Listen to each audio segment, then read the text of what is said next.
Good morning, I'm Maiki Oreta and you're watching Business 360, where we break down the numbers, connect the dots, and give you the developments and the insights you need to navigate, adapt, and lead. Let's dive right in. The headlines. Foreign capital continues to exit the Philippines. What's driving the outflows and how will it impact business? A new poll suggests headline inflation may slow to 2.6% in February, but is this a sign of stability or a temporary dip? Filipinos are showing strong support for the armed forces of the Philippines, with a survey revealing 75% trust in the AFP. And in geopolitics, Ukrainian President Volodymyr Zelensky still hopes to mend ties with the U.S. President Donald Trump despite recent tensions. All that and more coming up. First, let's take a look at how financial markets performed overnight.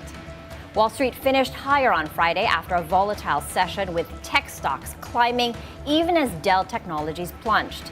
Dell slumped after the PC maker warned of a decline in its adjusted gross margin rate for fiscal 2026, raising concerns over profitability. Meanwhile, geopolitical tensions added to market uncertainty as a tense meeting between U.S. President Donald Trump and Ukrainian President Volodymyr Zelensky ended in diplomatic turmoil. With tech earnings and global politics driving market volatility, investors are bracing for the next big move. People were not expecting that exchange on any level to happen like that. The fact that it does is basically how his presidency has been going ever since. Things come out in 3 seconds and change the game. Uncertainty reigns supreme today. The Dow Jones Industrial Average rose 1.4%, the S&P 500 and the Nasdaq higher by 1.6%.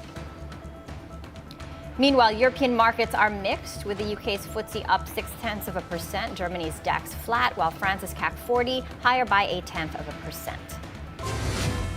Here at home, more foreign capital exited the Philippines for a second straight month in January. This as investors continued to pull funds amid global economic uncertainties. Data from the Bangko Sentral ng Pilipinas, or the BSP, shows foreign portfolio investments recorded a net outflow of nearly $284 million, more than triple the $75 million posted in the same period last year. However, the net outflow was lower than the $487 million recorded in December. According to Michael Rickoffert, the chief economist of RCBC, the continued capital outflows reflect global investor sentiment amid uncertainties in U.S. monetary policy, geopolitical tensions, and market volatility, factors that could continue to influence foreign investment movements in the coming months. On another front, the Makati City Prosecutor's Office recommends filing charges against Rojas and Company Incorporated, or RCI, a property development and agribusiness firm controlled by the Rojas Elizalde families, for allegedly blocking a shareholder's access to corporate records. The case stems from a complaint filed in July by journalist Victor Agustin, who questioned the sale of nearly 67 million treasury shares at 44 centavos per share, made just before RCI announced key land dispute developments. Agustin also raised concerns over the purchase of 300 million treasury shares in May by RCI directors at a discounted price of 2 pesos per share. RCI, which operates in real estate, energy, and agribusiness, maintains that it will challenge the resolution, stressing that the legal proceedings will not impact its business or operations. Nearly 15 million foreign tourists visit the Philippines in 2024, marking a strong recovery for the tourism sector. Data from the Bureau of Immigration, or BI, shows that this figure is approaching the pre-pandemic level of over 17 million visitors in 2019. South Korea leads as the top source of tourists with almost 2 million visitors, followed by the United States with over 1 million, and China with nearly 500,000 inbound travelers. This growth comes as the BI accelerates efforts to streamline immigration procedures and to modernize border security, making travel to the Philippines faster and more efficient. With tourism playing a crucial role in the economy, the continued rebound of international arrivals signals a stronger outlook for the sector in 2025. SM Investments reports a record net income of over 80 billion pesos for 2024, marking a strong performance across its key business segments. Sujin Kim has the details. SM Investments reported a 7% increase in net income, reaching 82.6 billion pesos in 2024, driven by strong performances across its core businesses, banking, property, and retail. Their fourth quarter numbers registered the highest revenue growth of 9.4%, enabling them solid momentum in 2025. SM Investments' banking segment remained the largest income contributor, accounting for 49% of total earnings. BDO Unibank saw a 12% increase in net income, while China Bank grew 13%, fueled by higher revenues and strong loan demand. They're a very well-capitalized bank. Their ratios that you see here are well ahead of any requirements by the central bank. So this is a bank, again, with a very conservative and well-managed portfolio. Meanwhile, SM Retail's revenue grew 5%, with the food retail segment leading the surge. GDP will continue to grow as the nation becomes middle income. We are a very consumer-centric business, and our businesses are in the major sectors that you will see within the GDP growth. So strong economic drivers drives a strong financial performance by the SM Group. Malls accounted for 55% of total property revenues, while residential developments contributed 34%. SM Prime is developing integrated cities around the Philippines, which combine the malls, the residences, the entertainment, the hotels, and many other urban features into a large integrated development. Meanwhile, SMIC approved $1 billion share buyback, its first buyback program in corporate history. The program intends to create value for its shareholders by reducing the number of outstanding shares to improve future earnings per share. And I think it's the largest buyback program ever announced by a Philippine corporate. And we believe that by buying back, we will be able to deliver value back to our long-term shareholders. Sujin Kim, Bilyonaryo News Channel.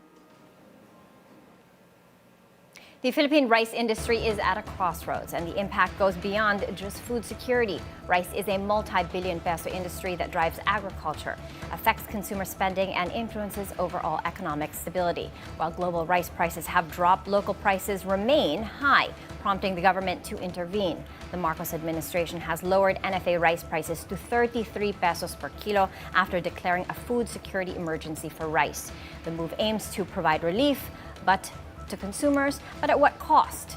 How will this impact farmers, supply chains, and the long-term stability of the industry? With budget cuts, policy shifts, and a push to restore the 35% rice tariff, the big question remains, is this a sustainable solution, or will it create bigger problems down the line? Joining us to break it down is Rosendo So, the president of the Samahang Industriya ng Agrikultura, or SINAG. Good morning, Ka Rosendo. Maiki, magandang umaga.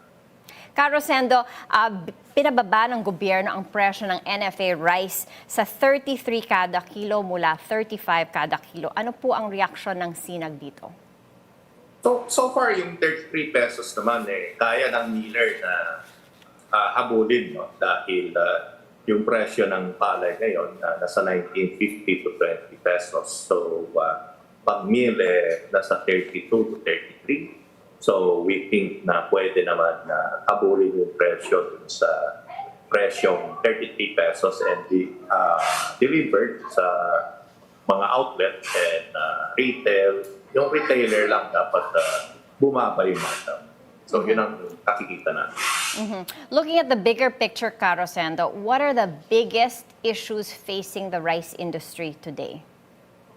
So far, one big issue is yung cut ng national budget na 10 billion for the subsidy of fertilizer and itong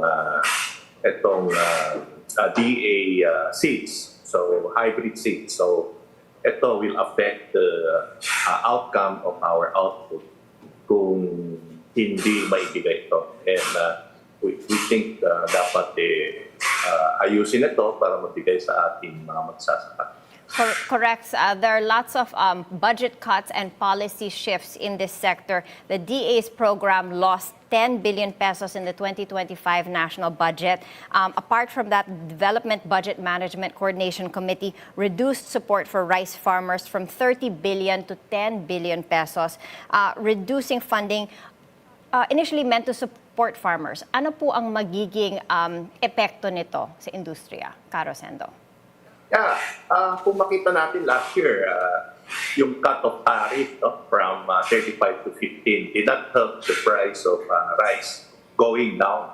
So yung inaasahan pa rin natin yung local produce, and we think na dapat ibalik yung tariff from 15 to 35 para masuporta ng ating local produce, and doon natin makikita yung mababang presyo. Kasi last year, from July to December, ang nawala is 15 billion dun sa tariff cut from 35 to 15.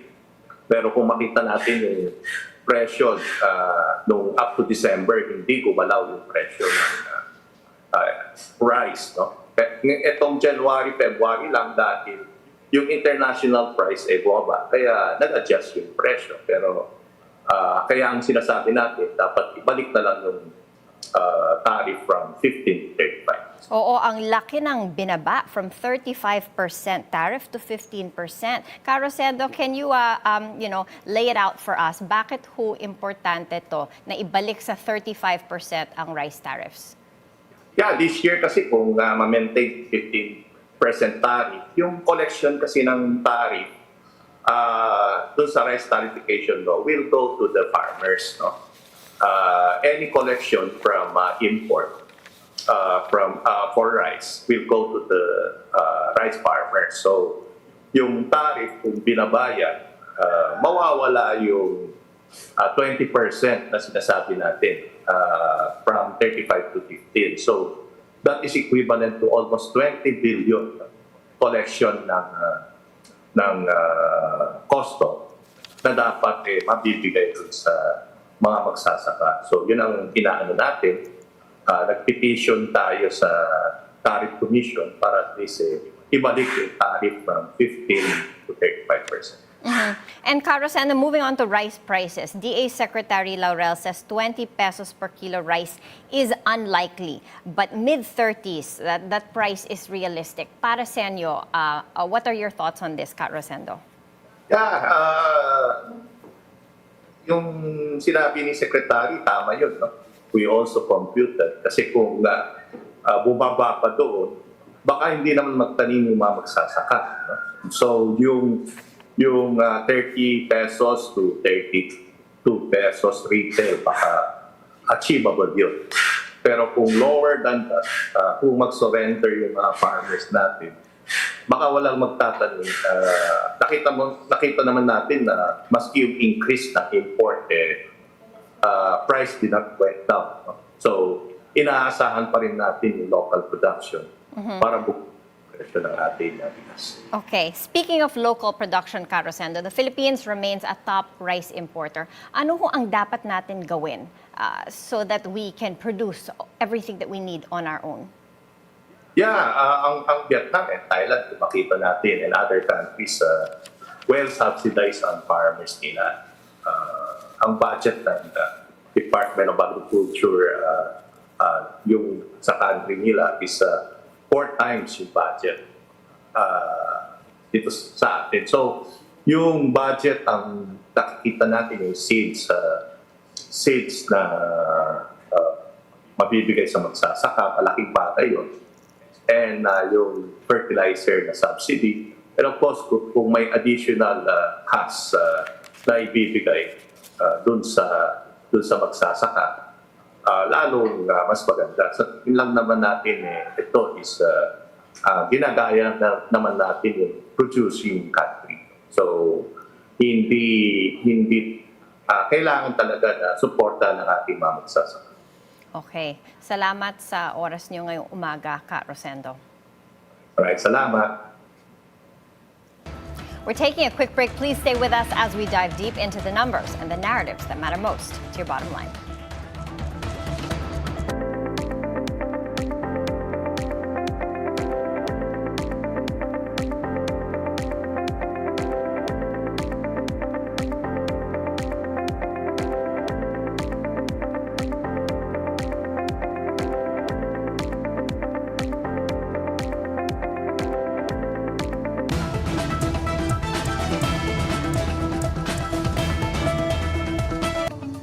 welcome to Follow the Money. I'm Rain Musni. Join us as we explore the tools and insights you need to jumpstart your financial journey. We empower. This country deserves a real choice in the next election. We motivate. Do not invest money that you're not able to afford to lose. Changes that are vital. We're monitoring the sale of these products online. Follow the Money with Rain Musni. Keep it here on the Bilyonaryo News Channel. Always on top.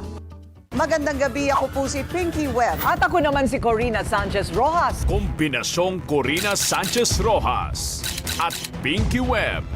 Dalawang mamamahayag na subok sa tapang at talino. Simulcast tayo sa DWAR, Abante Radyo at 94.7 Mellow BFM. Mapapanood din tayo sa Abante Teletabloid sa SkyCable. Sa bawat issue may anggulo at ang balita may agenda.